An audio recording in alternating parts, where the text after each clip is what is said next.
जानवरों में, अब इतने सारे जानवर हैं, इतने विभिन्न प्रकार की योनियां हैं, इन सब में हम कौन से को पूजनीय मानते हैं? गाय को। हम गाय को पूजनीय मानते हैं, हम जानवर मानते ही नहीं गाय को। जैसे एक साधु से पूछा गया कि भाई आपके भारत देश में कौन से जानवर का दूध उत्कृष्ट है? तो साधु ने कहा भैंस। तो पूछा गया भाई आप तो साधु हो, वैदिक संस्कृति का पालन करने वाले हो, आपने भैंस क्यों कहा? मैं तो इस अपेक्षा में था कि आप गाय कहोगे। तो साधु ने कहा क्योंकि गाय को हम जानवर नहीं मानते।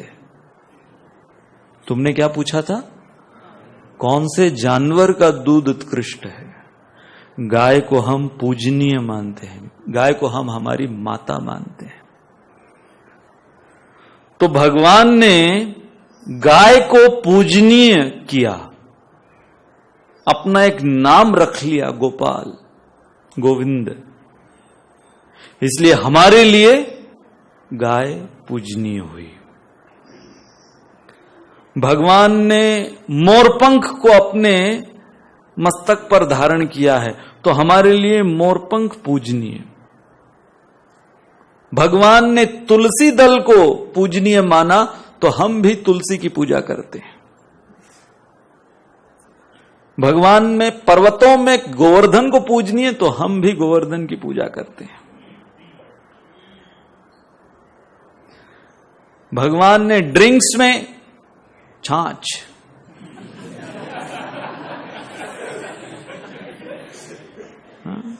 भगवान ने कोको कोला नहीं पिया।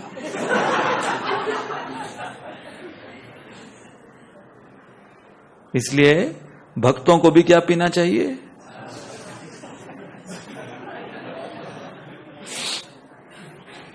इकोनॉमिकल भी है, सेहत के लिए भी अच्छी। अब देखिए व्यवसाय, कितने सारे व्यवसाय होते हैं। आजकल लोगों से पूछो तो गर्व से लोग बोलते हैं कि भाई सॉफ्टवेयर इंजीनियर हैं, हम मैकेनिकल इंजीनियर हैं, हम पीएचडी हैं, हम डॉक्टरेट हैं, हम ये है। भगवान से पूछा जाए कि भगवान ने कौन सा व्यवसाय अपनाया जब भगवान अवतरित हुए? कृषि गोरक्षा। बलराम जी कृषि के प्रति, किसान और ग्वाले, कृषि गोरक्षा।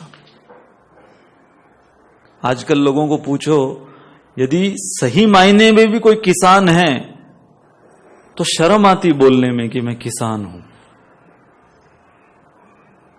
किसान केचप खाने में अच्छा लगता है,